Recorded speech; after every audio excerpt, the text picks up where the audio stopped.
Na ishte njëherë një vajzë e vogël e cila e kishte emrin Kësëlkuqe. Ajo ishte shumë e sjellshme dhe e mirë, saqë të gjithë e donin. Atë e quanin Kësëlkuqe sepse gjithmonë mbante një kësulë të kuqe mbi kokë. Një ditë, nëna i tha Kësëlkuqes: "Kësëlkuqe, merre këtë shport me ëmbëlsira dhe dërgoja gjyshes. Do t'i bëjnë mirë asaj tani që është e shtrirë në shtratë dhe e sëmur. Nisu me njëherë dhe ke kujdes, mos shko ka rruga e pyllit dhe mos bisedo me të panjohurit." Kësëlkuqja mori rrugën për në shtëpi të gjyshës, por nuk i dëgjoi këshillat e nënës dhe zgjodhi rrugën më të shkurtër, atë nga pylli.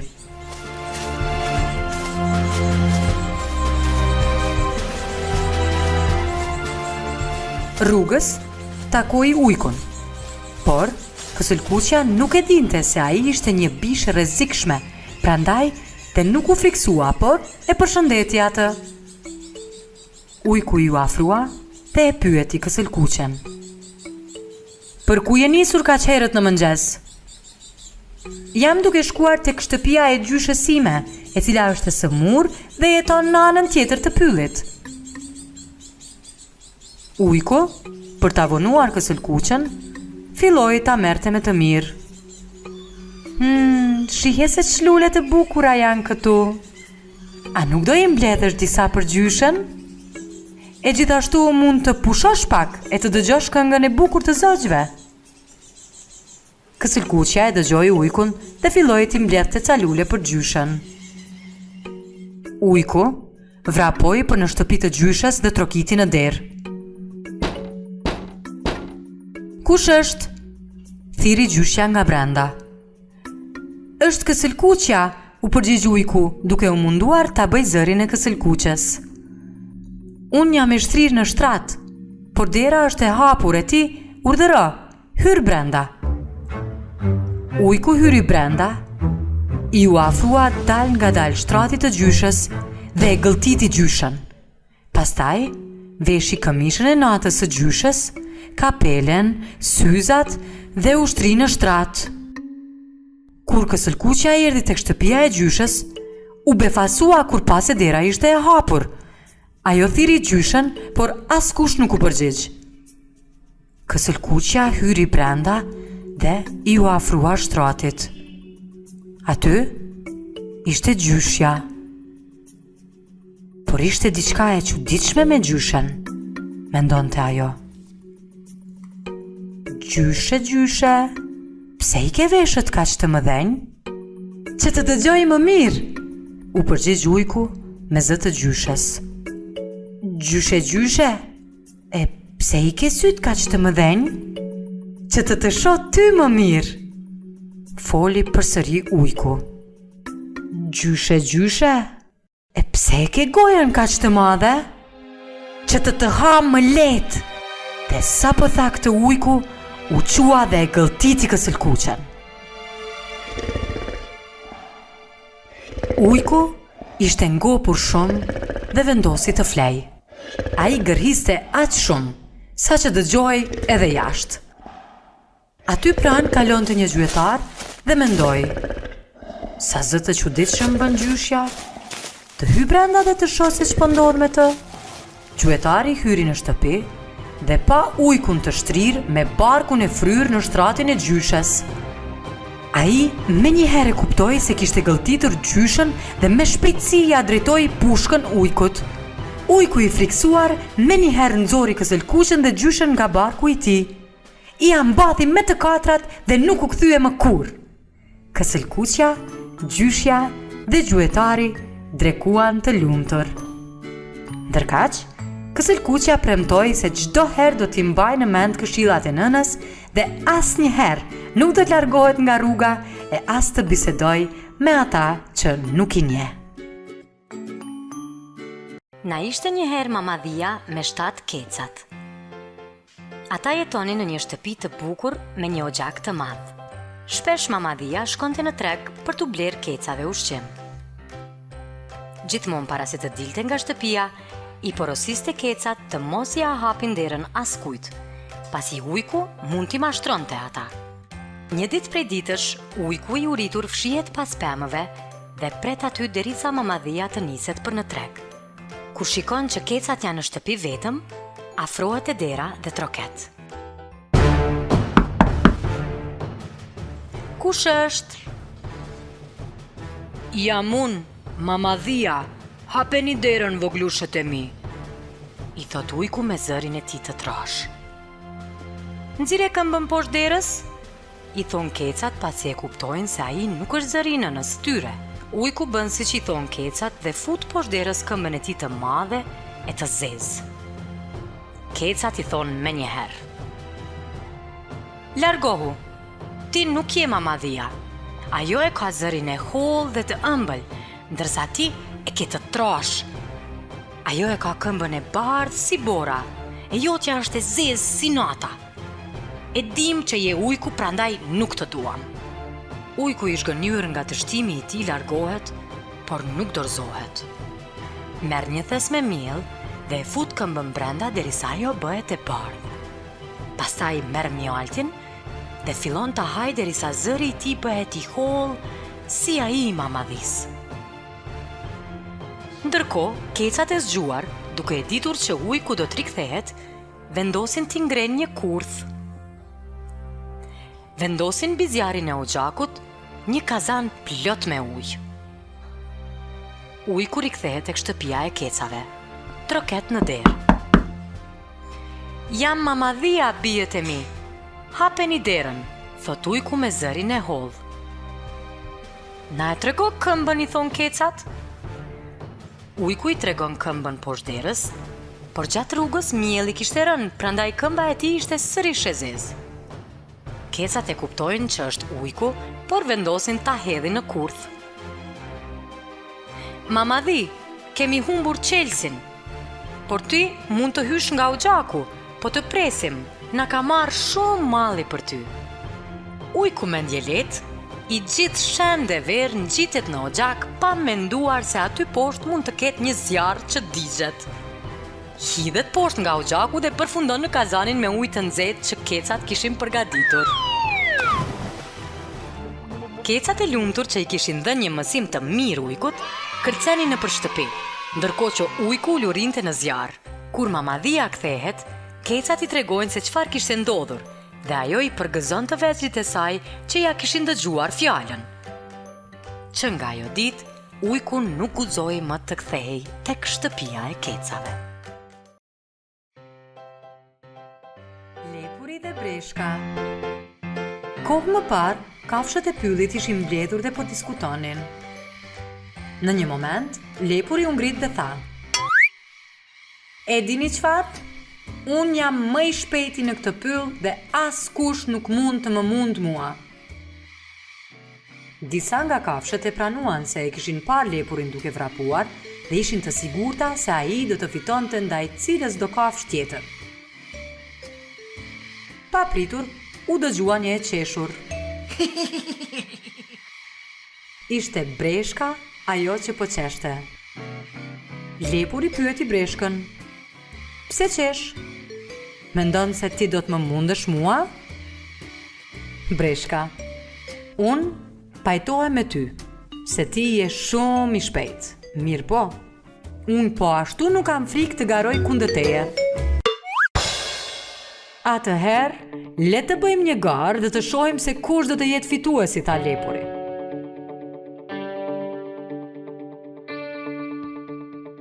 Breshka dhe lepuri u vendosën në një vijë dhe me t'u dhënë sinjali u nesën. Lepuri vrapoi me të katra dhe u bë erë, kurse breshka lëvizte me hapat e ngadalta. Breshka mbeti shumë më prapa, derisa erdhi një çast që nuk u pa më. Pas një kohe, lepuri kishte arritur shumë larg dhe u ndal të shihte ndërsa breshka ende nuk dukej gjëkundi. Lepuri mendoi me vete: breshkës do t'i duhet kohë që të më arrijë mua. Do të ndalem pak këtu dhe do ta bëj një sy gjumë. Në momentin që ajo afrohet, unë do të vrapoj shpejt dhe do ta përfundoj garën. Nën pemë, fryente një erë freskët dhe lepurin e zuri një gjumë i thellë. Ngadal, breshka arriti tek hija e drurëve. Ajo dëgjoi një gërhim. Hodhi shikimin dhe pa lepurin që po gërhiste. Kush e di se çfarë ëndrash po shihte. Nuk qëndroi, por vazhdoi rrugën e saj me të njëjtin hap. Ec dhe ec. Breshka po i afrohej fundit të garës. Dikur, lepuri u zgjua nga gjumi i thellë dhe hodhi syt prapa për të parë breshkën. Ajo nuk dukej poshtë rrugës. Lepuri filloi të vrapante i sigurt se breshka kishte mbetur prapa, ose e kishte lënë garën. Në një çast, ngriti kokën shumë përpara tij dhe atje, ku gara përfundonte, e pa breshkën. U çudit sa më zbënte dhe vrapoi me gjithë fuqinë që ta arrinte.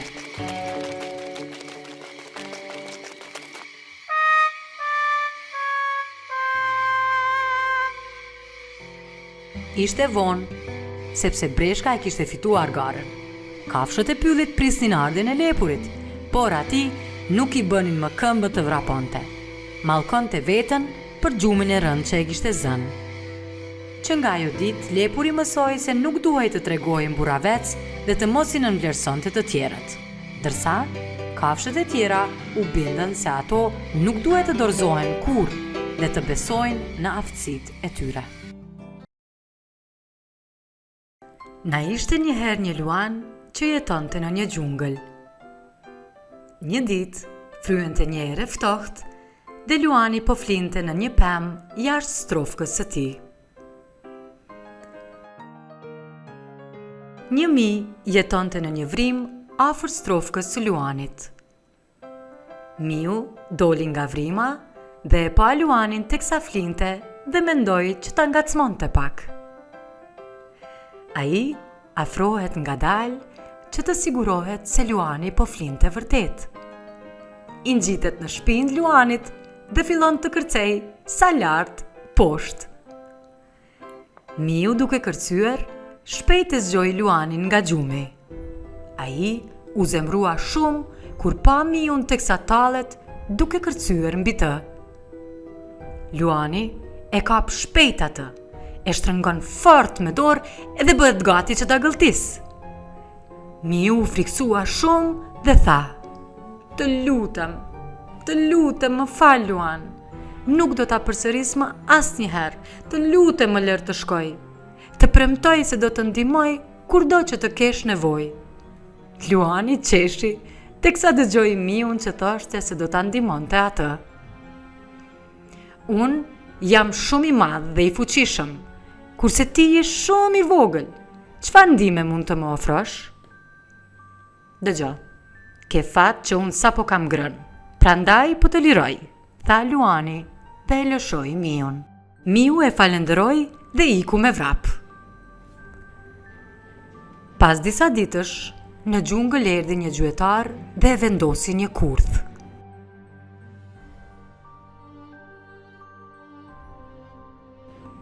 Duke bredhur, luani ra në të dhe e gjeti veten të ngërthyer. Ai tentoi shumë që të lirohet nga kurthi, duke lëvizur me këmbë me duar, por nuk po ja arrinte.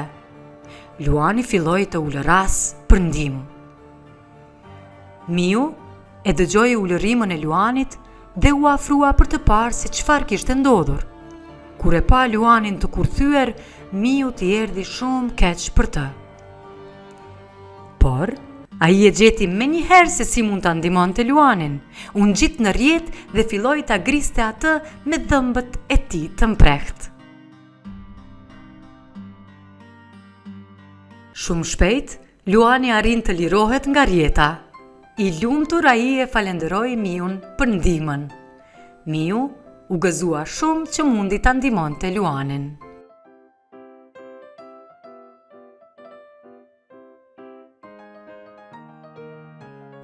Ata u bën shok shumë të mirë. Një herë një kohë, 3 dërguc dhe nëna e tyre jetonin në një shtëpi të vogël në fshat. Pasi u rritën, ata vendosën që secili të kishte shtëpinë e tij. Nëna e tyre i thiri të 3 dërgucët dhe u tha: "Fëmijët e mi të dashur, ka ardhur koha që të shëtisni botën. Filloni jetën tuaj të re por mos harroni, çfarë do që bëni në këtë jetë, bëjeni në mënyrën më të mirë. Të ngazëllyer, mirë po edhe paksa të pikëlluar, ata e përshëndetën nënën e tyre dhe filluan rrugtimin. Dërkuci më i ri vendosi ta ndërtoi shtëpinë e tij prej kashte. Ai mendoi se kjo ishte mënyra më e mirë dhe më e lehtë për të ndërtuar shtëpinë, e kështu do të kishte më shumë kohë të lirë për të luajtur. Dërkuci i dytë vendosi që të ndërtoi shtëpinë e tij me drunj në mënyrë që të kishte më shumë kohë të lirë dhe kështu do të argëtohej më shumë. Dërkuci më i madh punonte pa ndalë, pasi po e ndërtonte shtëpinë e tij me tulla dhe gur. Të dy dërkucët e tjerë tallnin dhe mendonin se kjo përpjekje ishte pa nevojshme. Ai nuk u avuri veshin vëllezërve të tij dhe përfundoi ndërtimin për 1 javë e gjysmë. Një ditë prej ditësh, ujku arriti tek shtëpitë e tyre. Ai së pari shkoi tek shtëpia e ndërtuar me kashtë. Dërkuci i vogël po pushonte kur dëgjoi trokitjen e ujkut në derë. "Hape derën dhe më lejo të hyj brenda. Nëse nuk e hap, unë do të fry dhe do të arrëzoj shtëpinë tënde", tha ujku. "Ti nuk mund ta bësh këtë. Shtëpia ime është mjaft e fortë." Kështu ujku shfryu dhe i arrëzoi shtëpinë.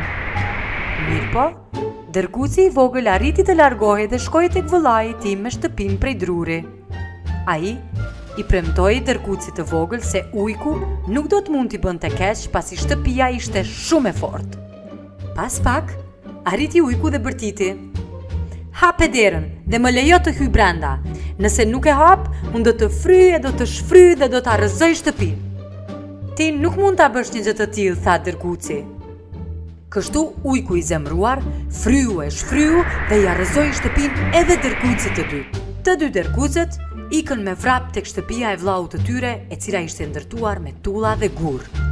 "Vëlla, ujku është duke ardhur pas nesh. Çfarë do të bëjmë?" pyetën ata të friksuar. Vëllai i tyre me qetësi u tha: "Mos u brengosni. Ujku nuk mund të hyjë në këtë shtëpi." Pas sa orësh, ujku arriti dhe filloi të bërtiste.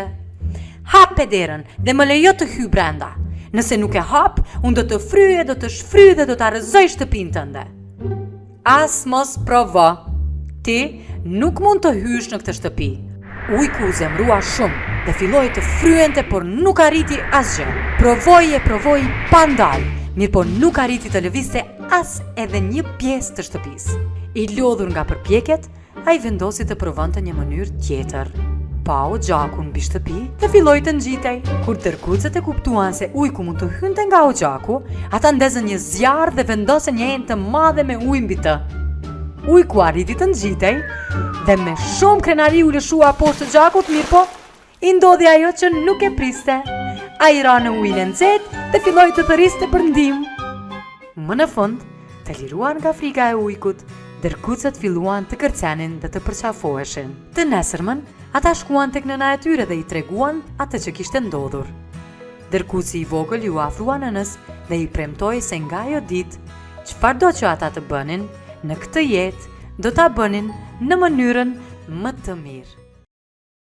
Një herë një kohë, në xhunglën e madhe jetonte një kal.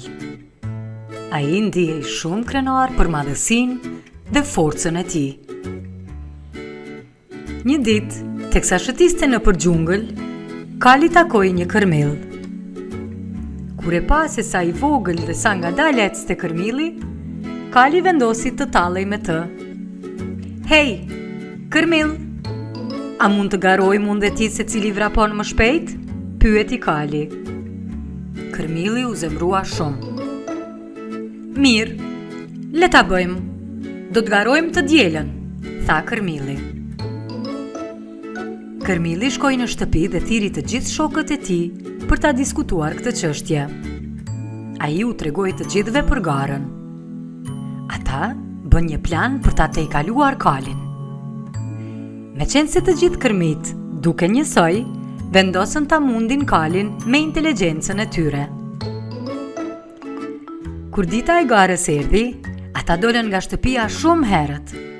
Me të arritur tek shtegu i vrapimit, filluan një nga një në distanca të vogla të fshiheshin përgjatë gjithë shtegut deri tek pika e mbarimit.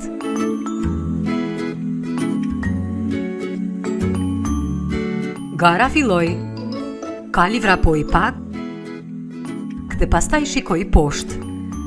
Ai pa Kërmilin përpara tij. Kali e rriti ritmin, por Kërmili ishte përsëri përpara.